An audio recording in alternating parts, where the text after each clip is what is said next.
Trigger warning. This podcast episode discusses domestic violence and abuse. If you are in immediate danger and in an emergency, please dial 911.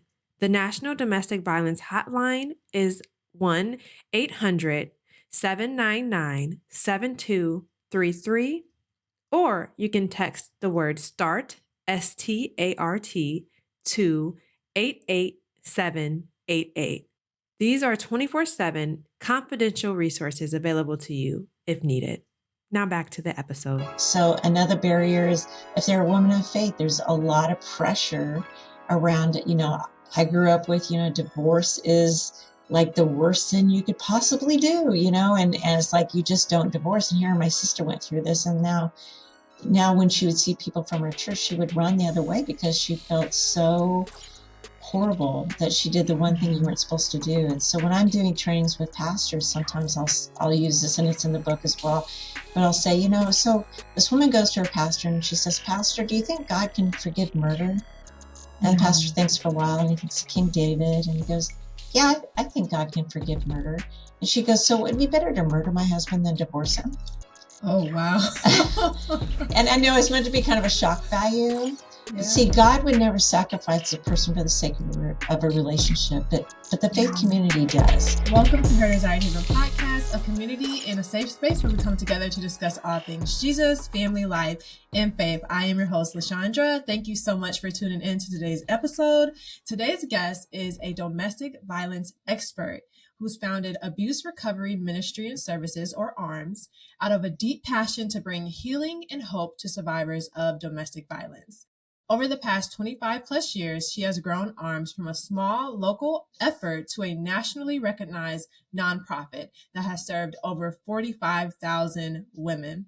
Through her faith-based approach, she offers a unique perspective on how spirituality can be a cornerstone for recovery and empowerment. Her book, On the Front Lines of Abuse, provides practical strategies for addressing abuse within families, communities, and faith organizations. Please welcome domestic violence expert and advocate, Stacey Womack, to the show. Thank you so much. I'm glad to be here. Yes, thank you so much for joining us. So you are a domestic violence expert, and you founded your ministry, ARMS, back in 1997, right? That's correct. And you've been able to help over 40,000 people through recovery classes. Right. What sparked your passion and your desire to start such an impactful organization? Did you ever believe that you would be able to help so many people? No, actually, I grew up in the church. My father was a pastor, and I met my husband young, married young. We have 6 children, which is kind of funny because I didn't even like babysitting, and God gave me 6 children very quickly. And I homeschooled them back when it was kind of a newer thing. And during that time, God began to speak to me about ministry beyond my family. He basically told me that I'd had all these years to be poured into. It was my turn to pour out. And so I spent a couple of years seeking him on what he wanted me to do. And this was the door he opened. I have a very crazy story behind that we don't have time to go into. But, it was strange for me because I thought, why is God asking me to do something that I know nothing about, no more than the average person? And, somehow I thought maybe I'd be doing something happy. So it was completely, really surprised me. And honestly, LaShondra, I just planned on leading a couple small groups of women through the healing process from abuse. I wasn't planning on starting a nonprofit. I had no aspirations to do that whatsoever. I just figured once I figure out how to do this, and this is what I'm going to do. And God had other ideas. So in 1999, we incorporated and had our nonprofit status within 3 months. And from that point, we were quadrupling in training leaders and opening new locations. And we've actually served probably over more than 50,000 people now. We're in 7 countries with this program, our women's recovery program called Her Journey. And we have it translated into 5 languages, and we're working on our 6th right now. So it's been a really exciting journey.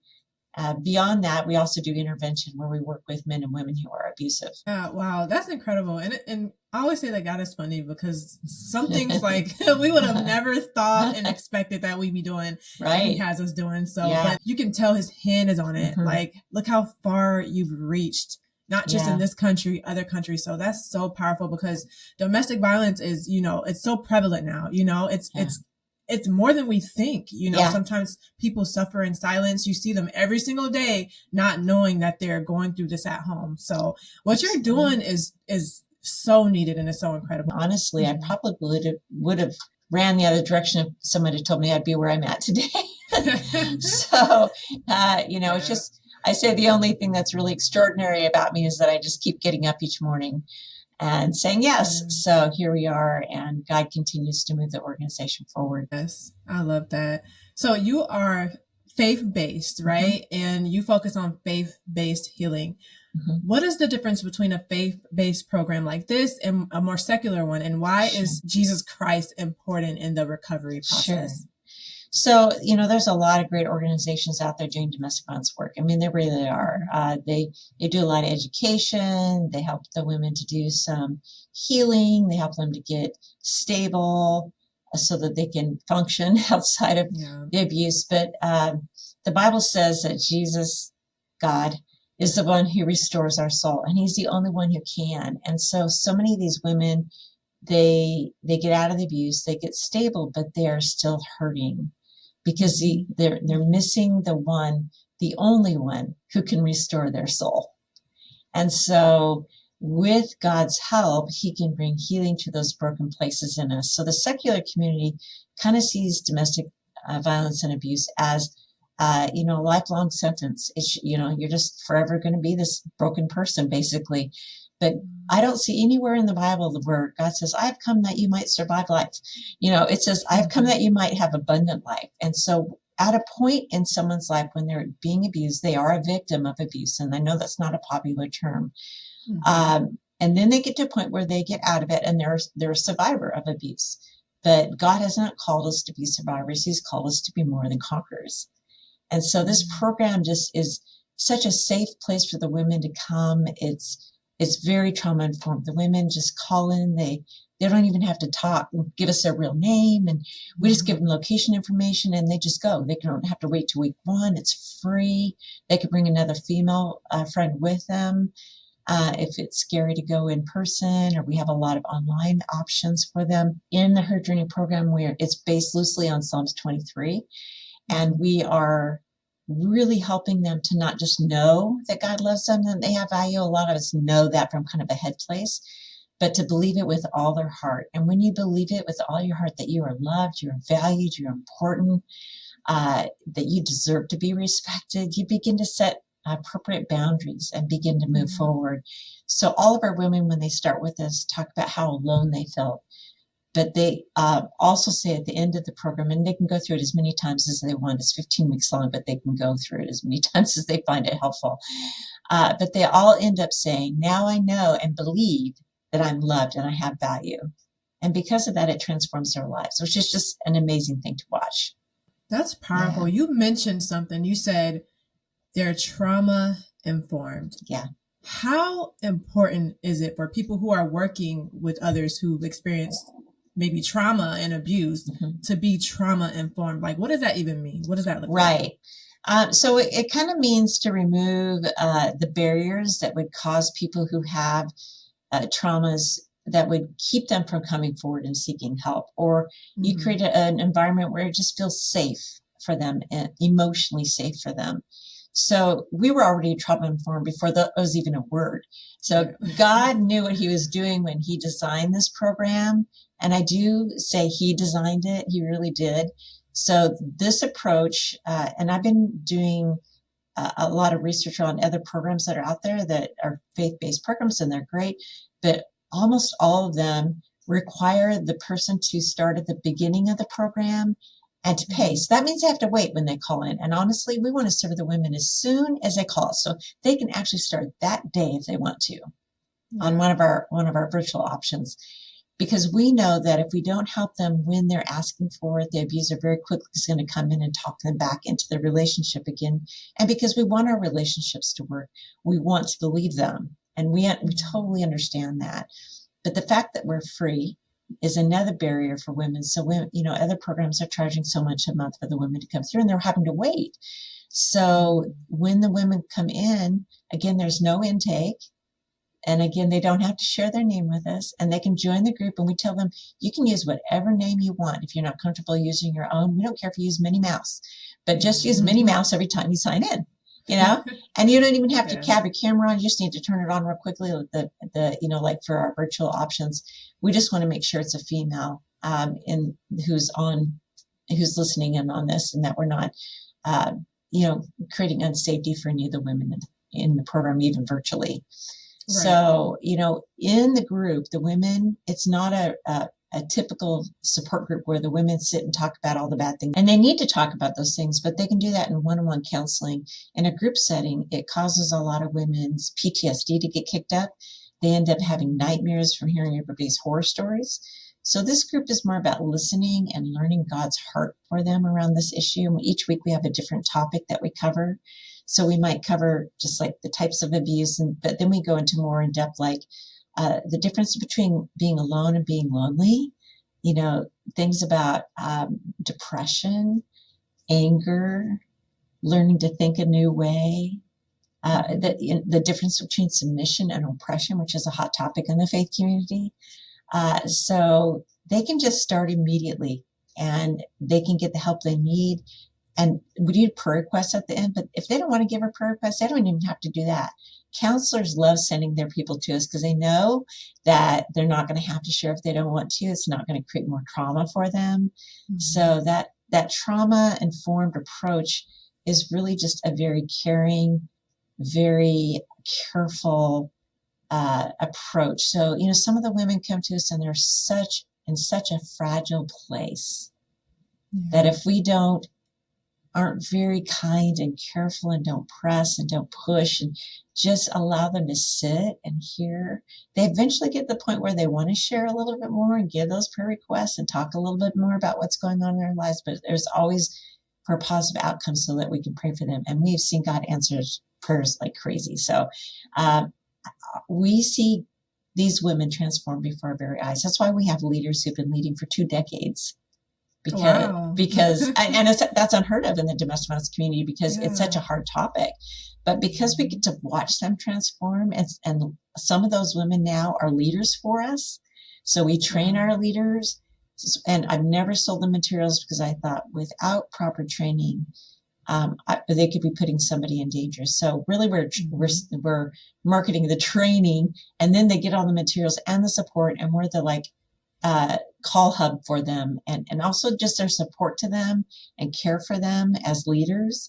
So whether they're leading in a pregnancy center or whether they're leading in a Union Gospel Rescue Mission or maybe a recovery home or a jail or just in their church community or even in a gym, women's gym, we've had places like that, that we are there for them to support them. And the churches don't have to have all the information. They just need to know where to send them and know that it's safe to send them to us.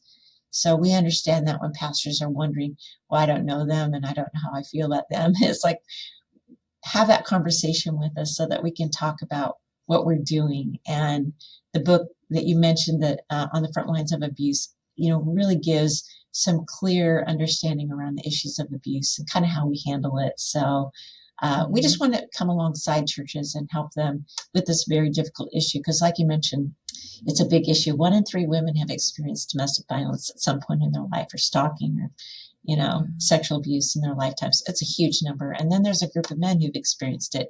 But, it's such a huge issue that I had to keep telling myself to stop being surprised when another woman from my own church would come up to me and tell me they're in an abusive relationship, and these look like the perfect families in the church, and they're involved. They're on the church council. They're, helping with Sunday school and all the church camps and things like that. And yet this is going on behind closed doors and it's not been talked about. So I think that God cares about this issue. That's why I believe God founded this organization, because like I said, it wasn't on my radar. I would never have chosen it. I knew nothing about it. And yet God was basically saying, I've heard their cry. And so this program is for those women who've experienced abuse. Wow, that's incredible. I love that. And speaking of your book and just like the church specifically, does your book address like how the church can better help assist people who come to them? Because I feel like they're usually the first point of Right. contact, right? Right. So how has that been working out? Does it address that specifically? Sure. The book, I kind of wrote it to the entire faith community because I started off with my own story, and my sister had been in an abusive relationship with the pastor as well before I was doing this work, and I knew nothing about it. So I gave her the typical unhelpful advice that most Christians would give to an abused woman. And so I write to the faith community and say, if you're in the faith community and this is something that you can now recognize, here's some things you can do. If you're someone who's experiencing abuse, here's some things you can do. If you're someone who's using abusive behavior, a man or a woman, here's some things you can do. If you are a church leader, pastor, clergy of any kind, here's some things you can do. And even how to do a separation appropriately when the law enforcement or the Department of Human Services isn't involved. Because separations where there is a domestic abuse creates safety for the victim, helps both partners to get their focus off one another, gives her a chance to see if he's really willing to follow through with getting the help that he needs.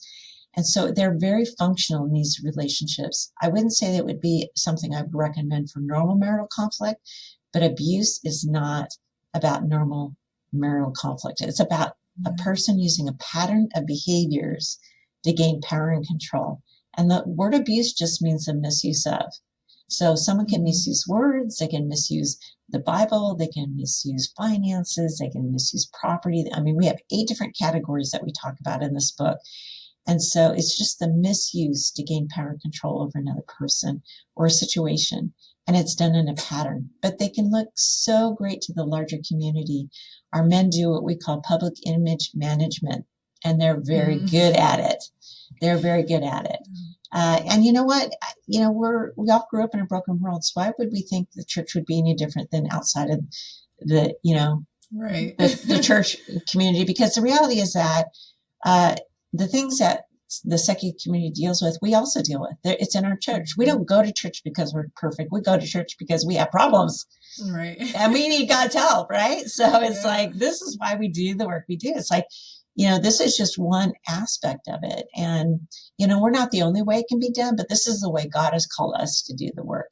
And it's been very successful. We know that abuse is not just physical. You mentioned a lot of the different forms. What are some red flags that might exist in an abusive relationship?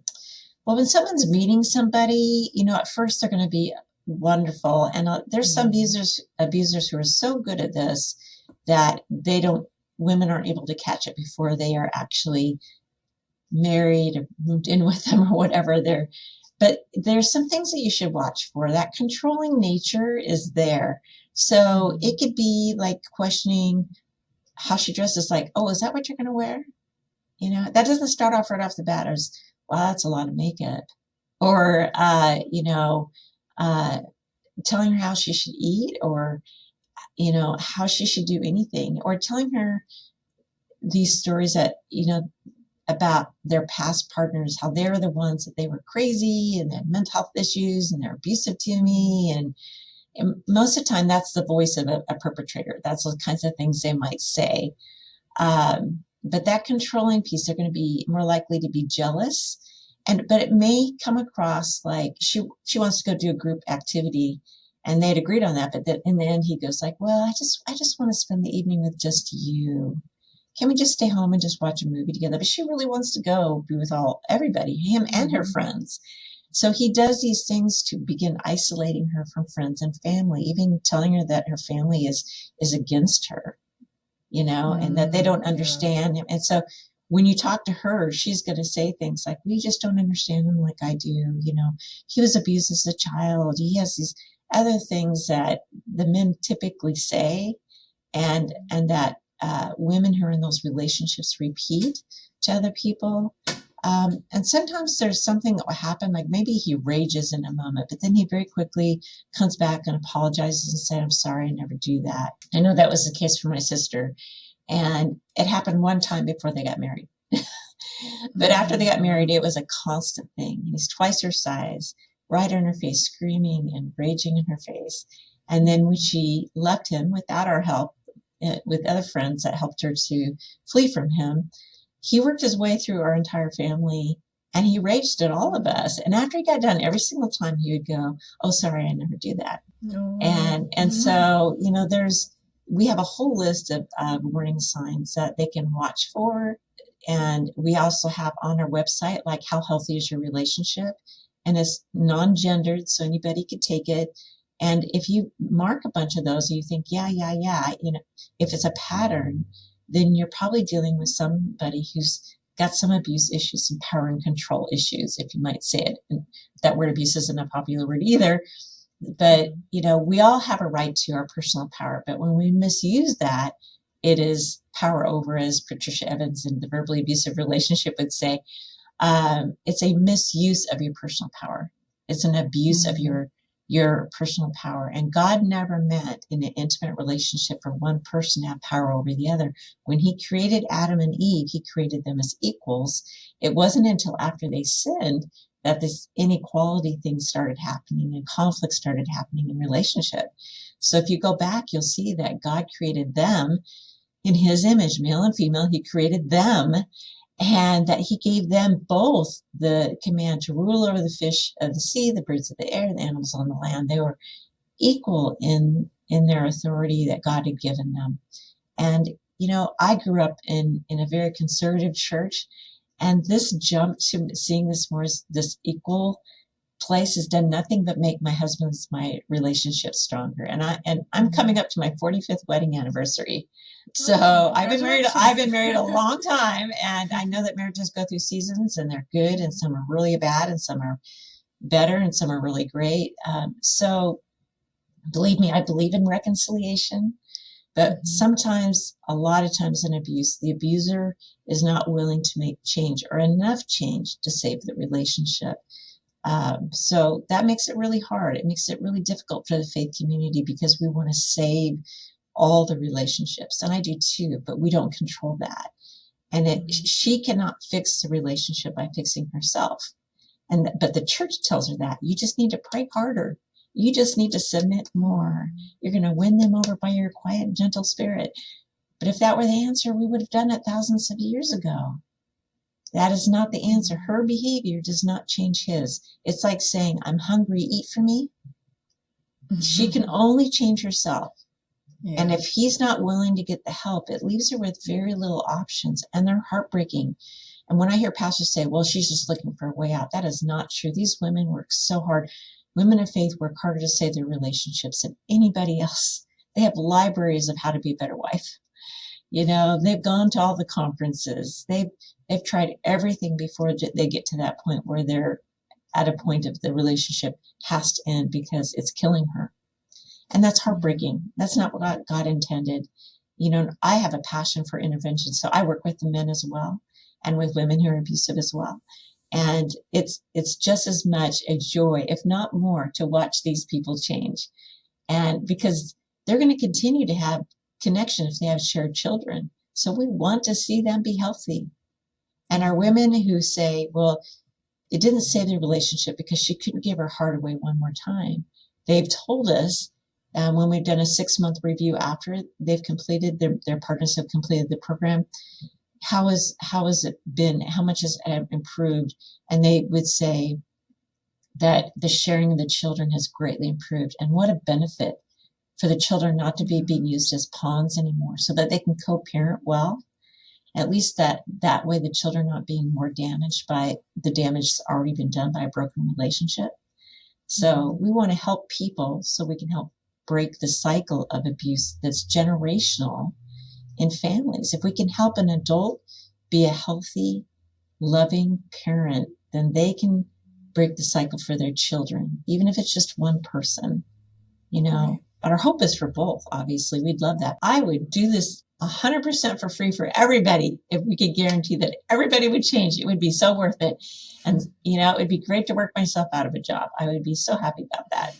Yeah. That's a good thing, right? Yeah. So this is because typically in these situations, the abusers, the ones who are actually doing the harm, right, they're not often considered, but your organization offers batterer intervention programs, and you include the abusers in the recovery process. And by what you're saying, like, it's vital and important, and it actually makes a difference, especially when they have children together. Like, that's hard. They're going to be a part of your life regardless, right? Right. But how can we do it in a safe in a healthy manner, right? So that the kids aren't being used against each other, you know, to harm further abuse. Right. Yeah. Right. So they're worked with individually, whether or not their, you know, relationship makes it, we can't control that. All we can do is present the information. They have to decide what they want to do with it. And we believe that verse in the Bible that says that God changes the hearts of men. He's the only one who can. All we can do is present the information, and we pray. We pray, you know, and a lot of those who come to our intervention program are not actually active in their faith.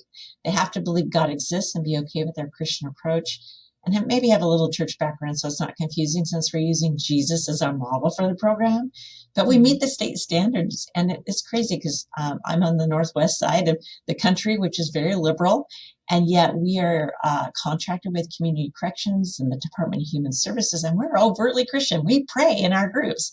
And yet here we are doing this work, and God has just given us favor and helped us. And we have such great outcomes compared nationally to the national outcomes in working in intervention.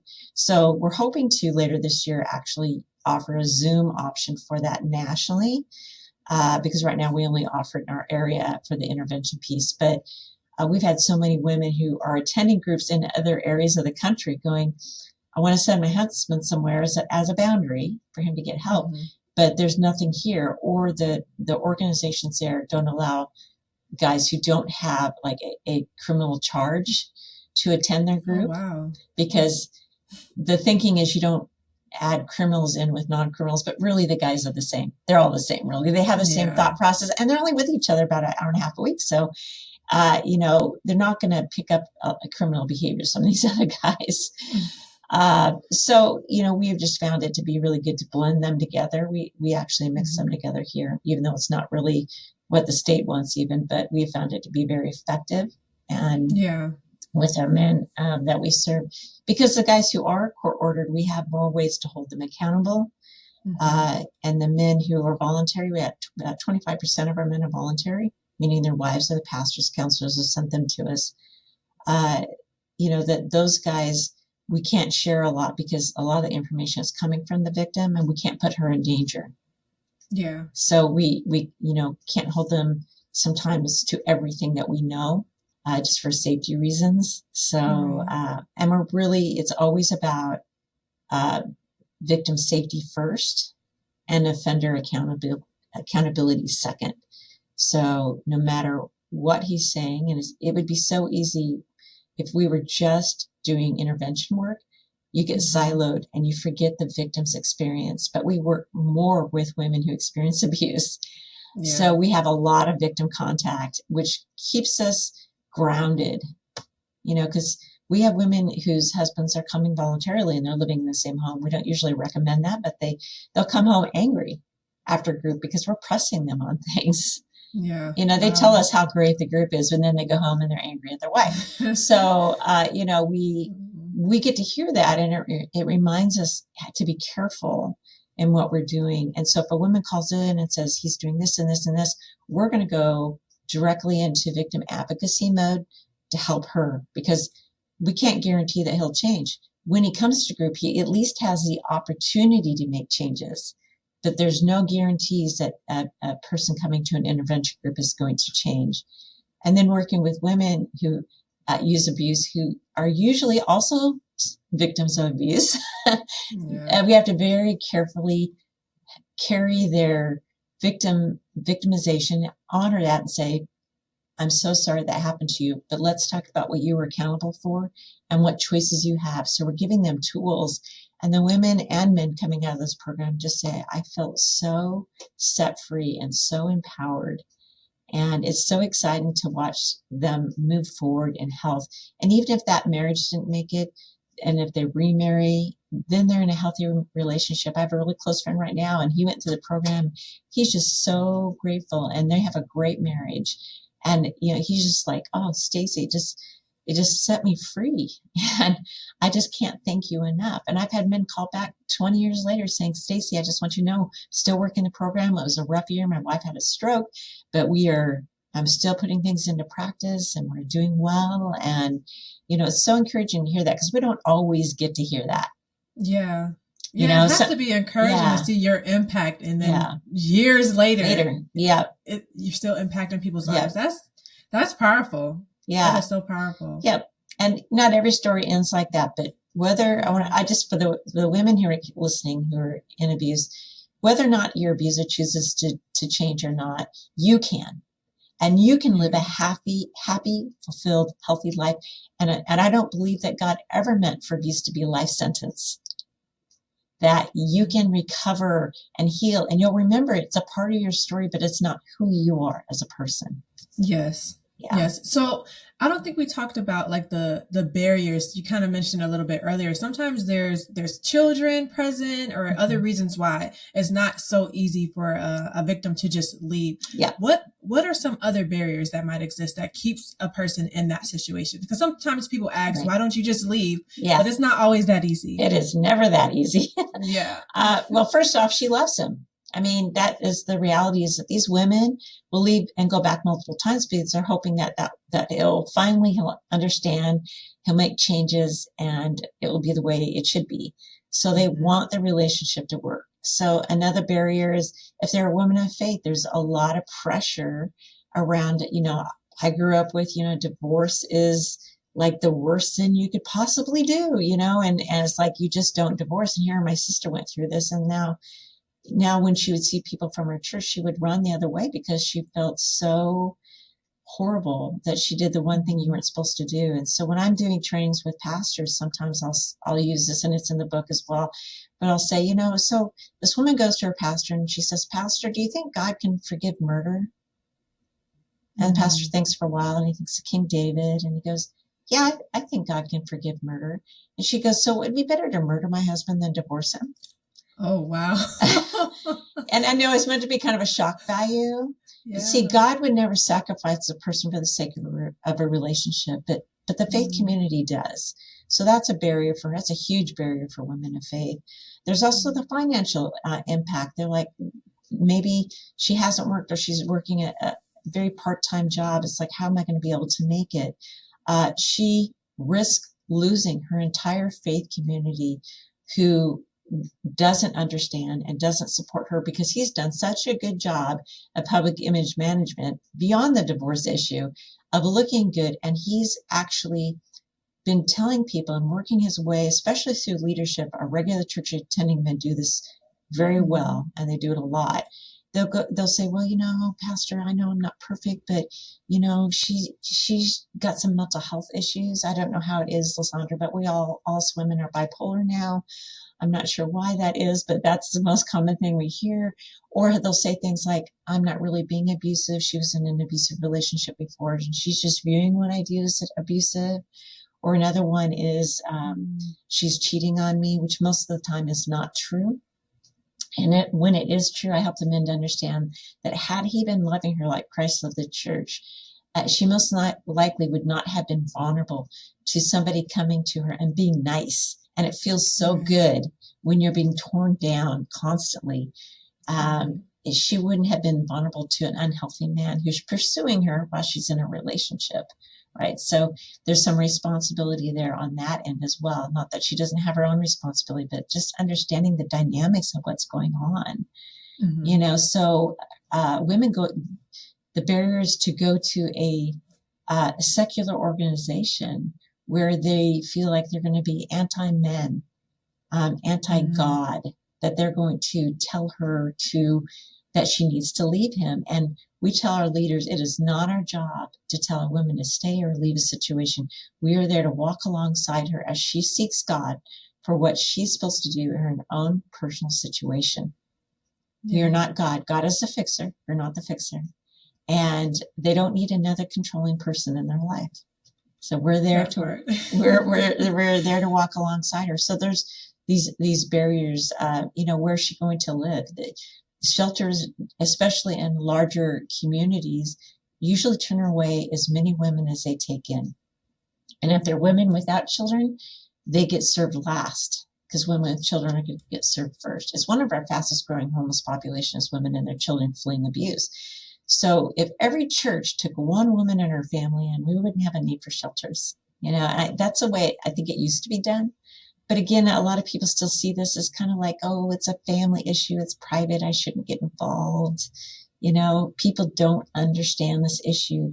Probably that misunderstanding around abuse is probably one of the biggest barriers. She tries to explain what's going on, and it sounds like normal marital conflict because the person doesn't understand the difference between that and a relationship where power and control is present, because there's some things that look similar. So those are just a few of the barriers. So is that like the biggest, I guess, misconception you often hear with people? They just don't understand, how the cycle of abuse works and what it looks like. And they just label it as just, regular conflict, right? And right. Yeah, it was that scripture in the Bible says, my people perish for lack of knowledge.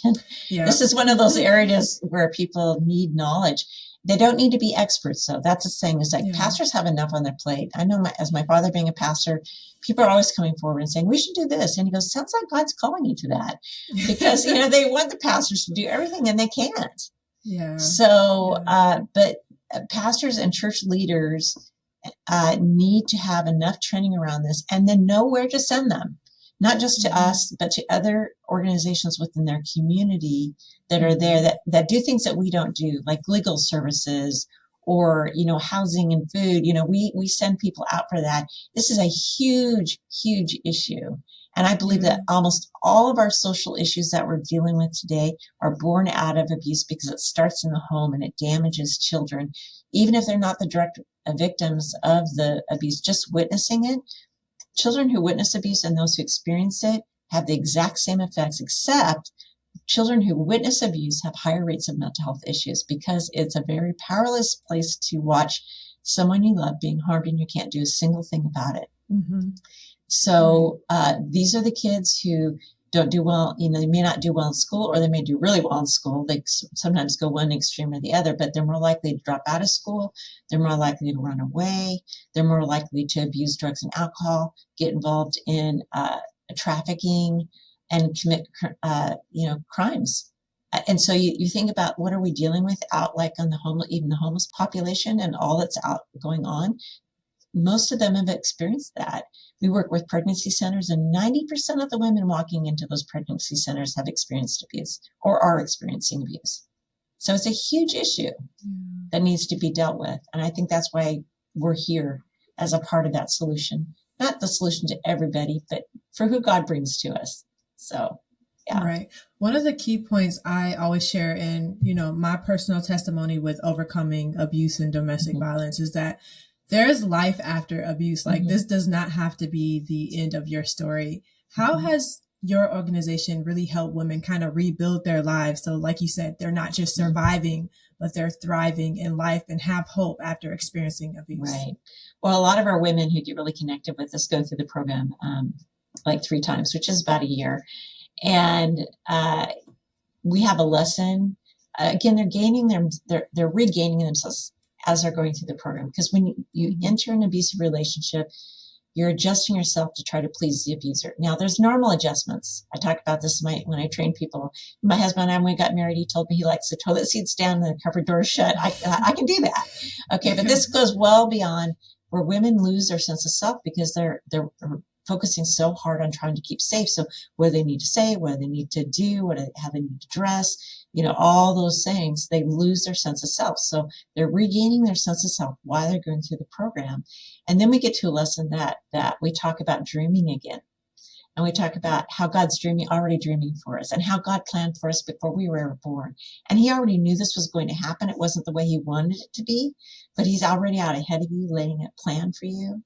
And so we talk about dreaming and about how to go back and begin rediscovering those dreams again. And what can you do to start taking steps towards that? We had one woman, she went through that lesson, and her dream was to be like an advocate in a DA's office. And so she went to legal college and got her degree and is an advocate in another state for the DA's office, a district attorney's office. And, it's just exciting to see. I had one woman in my group, she wanted to be a CPA, and her husband told her over and over how stupid she was, although she was homeschooling her kids.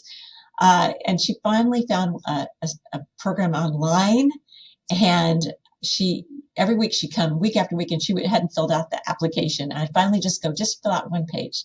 She finally filled it out. She took 2 classes. She got straight A's. Lo and behold, she wasn't stupid. She was able to transfer over to a local college and get her CPA and support her family and realize her dreams. We've had people become counselors. Some of our women become counselors.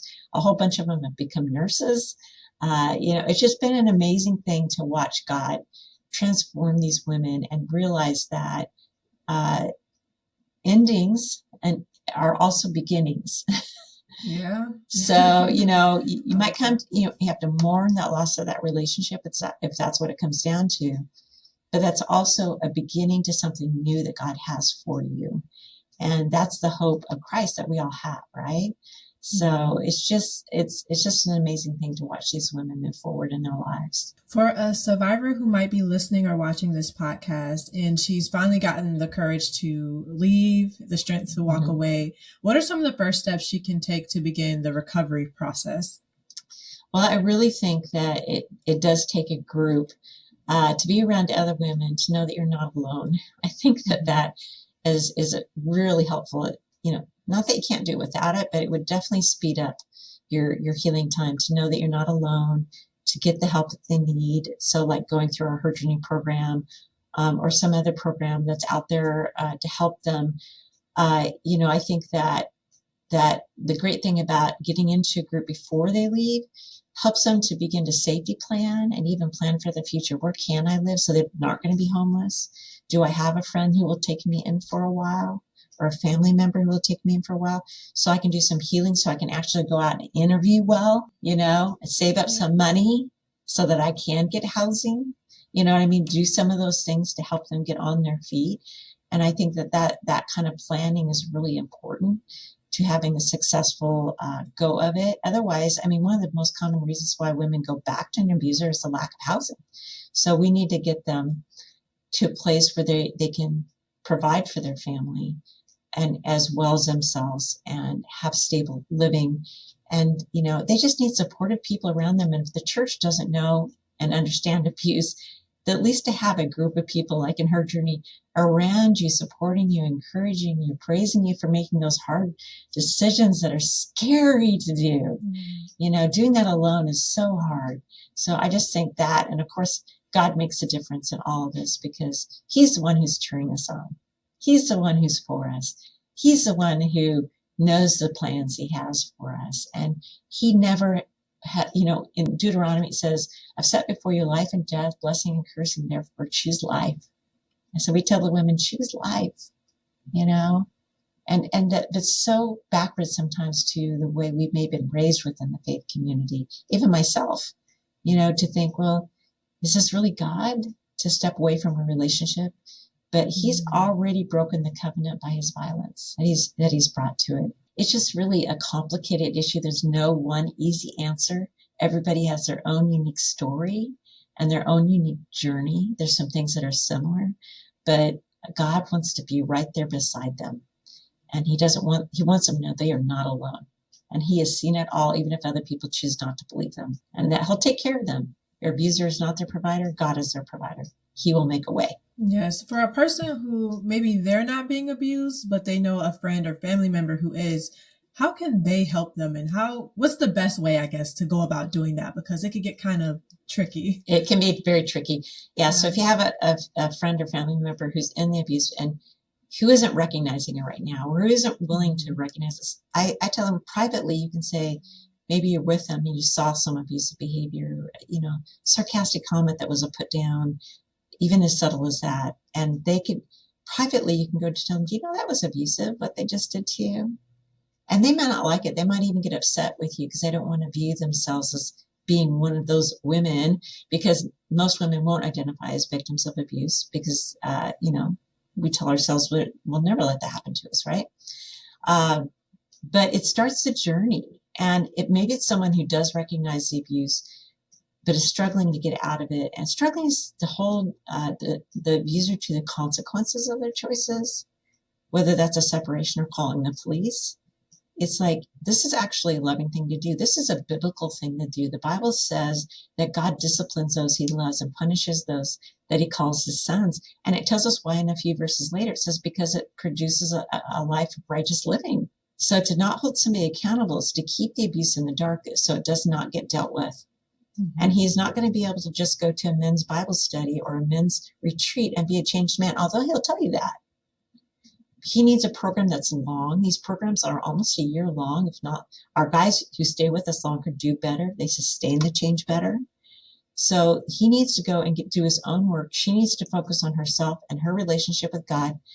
And he needs to focus his relationship on God and not on her as well. As long as they're still together, still looking on what he's doing, what she's doing, what are they not doing. And we talk about, this is the focus that we have. We're going to let God deal with this, and we're going to keep our focus this way. And so for when you're talking with somebody, you cannot help them move out of a situation if they're ready, because they're just going to go back. Yeah. So helping her to get to her own place of realizing this is dangerous and unhealthy is really the best way. So again, coming to her journey is a way to do that. Studies show that if women get 12 hours of advocacy, they don't return to an abuser. So coming to a class for an hour and a half a week, they get that advocacy, and we're not telling them to leave. We know they want their relationships to work. We know that they want their husbands, their boyfriends to get to the other side with them. And we want that too. And so we say, yeah, this is a boundary you can set. You can tell him he needs to do this program. But if he doesn't change, then these women usually wait like a year to see whether or not he'll change. But if he doesn't change, then it leaves her with some really hard decisions to make, some that aren't necessarily popular in our faith community. So some of these women walk away from their faith. They don't walk away from God. They say, Stacey, I love God, but I hate church, because the church has handled it so poorly. So we on the outside need to be very careful. We need to be saying things like, I'm so sorry that you've gone through this. What can I do to help you? What do you need from me? We need to be a listening ear. We don't need to be telling her and giving her advice. We can give her options. Here's some options. Do you want to go to group? I'm happy to go with you. Let's go try it out. If you don't like it, you don't have to keep going, because ours, you don't have to sign up for you to show up. So you don't have to be consistent in attendance. So it's up to you, right? So it's up to them. The more we can help them gain that sense of power, like not making the phone calls for them, but having them make the phone calls, but sitting beside them while they're making those phone calls. It helps her, strengthens her for the next choice she's going to have to make. And then the next choice after that. And my daughters, I have 2 daughters. I have 6 children, but 2 of my daughters are married abusive men. And these men were, one was a pastor. And it was just so hard to watch them go through this process. And we as parents had to just love them where they were at, and their partners where they were at. Every once in a while, we'd make a little tiny comment. We'd be so careful, though, because our daughters would come back and so protect their abusive partners. Mm-hmm. So we had to be so careful. But what we did is we created safety so that when they were ready, we were here for them, and that we were there to support them in this situation that they found themselves. And here they got into abusive relationships while I'm doing this work. It's crazy, right? That's how prevalent abuse is, Yeah. So I just think that we just need to be a really good listening ear and be compassionate, not judge. We do not live their life, and we are not going to stand before God for the decisions they make. So whether you disagree with her going back to her abuser, or you disagree with her leaving her abuser, that's not your decision to make. It's hers. That's good. What stood out to me is that it's not good enough to tell somebody to leave. Usually that does not work. From my own experience, I've been on kind of both sides of the fence. I've been a person in the abusive relationship and people were telling me to leave. Didn't work. But I've also, coming out of it, I've advocated for and tried to help other people. And just saying leave, it just doesn't work. So I love that you said that, because a lot of times just dealing with family and stuff, it's like they just don't understand. You can't just tell them to leave. They have to leave when they're ready, but you can continue to plant those seeds, provide them options, provide them resources. So when they get to that point where they're strong enough and they've reached that breaking point, they have all the resources they need to have that confidence to not just get away, but stay away. A lot of times the women in my group, I'll ask them, so are you okay with living the rest of your life the way it is right now? Because if you are, that's fine. You can do that. But if you're not, then what is God calling you to do? That's my question to him. Then what is God calling you to do? different than what you've done before. Yeah. Yeah. And that's hard because the women really do not want the relationship to end. So all the options we give them risk losing the relationship. So they don't want to try those options until they get to their point of true readiness to make change. Yeah. Where can our community learn more about your ministry arms or purchase your book? Sure. So Abuse Recovery Ministry and Services website is just abuserecovery.org. So abuserecovery.org. And we have all kinds of information on there. And on the front lines of abuse is what it's look like. You can get that on Amazon, either in e-version or hard copy version. No, it's not hard copy, paperback copy, I guess is what they call it. And all of the proceeds goes back to help women who are experiencing abuse or have experienced abuse. This is how we fund what we do. I am so committed to keeping this program free, and because otherwise there's so many women who would not go. And so this is just one of the ways that we can fund it. So we have all kinds of opportunities if women are interested in becoming a leader. We have those training opportunities are listed on our website. And we have a lot of blogs. We have just a lot of PDFs that even the faith community can download that has just information about abuse. So if they want to get more information that way, or the book is just great. I had a pastor go, Stacey, this is so perfect. It's just a little book. It's just a little book. And so he said, it's, because they get books all the time that people say, you need to read this. And he goes, I had some ideas, but this gave me so much more. And they just found it really helpful. So, it doesn't, you don't have to know all the answers. You need to have the basic knowledge of it though. Yeah. All right. I will make sure to include all your information in the description so they can easily access it. Stacey, thank you so much for sharing all your expertise and just so much knowledge. I can tell that you're extremely passionate about this, and I am as well. So thank you for the work that you're doing. It's incredible. And I believe that you're saving and transforming so many people's lives. So thank you. Thank you. And to our lovely community, thank you so much for tuning in. Please share this with someone. Like I said, abuse is so prevalent now. Like you wouldn't even think a person you're walking next to is going through it. But share this with someone so we can, continue to raise awareness of this issue and connect them to resources like Stacey and other programs that can help people. Thank you for tuning in once again, and I will see you in the next one. Bye.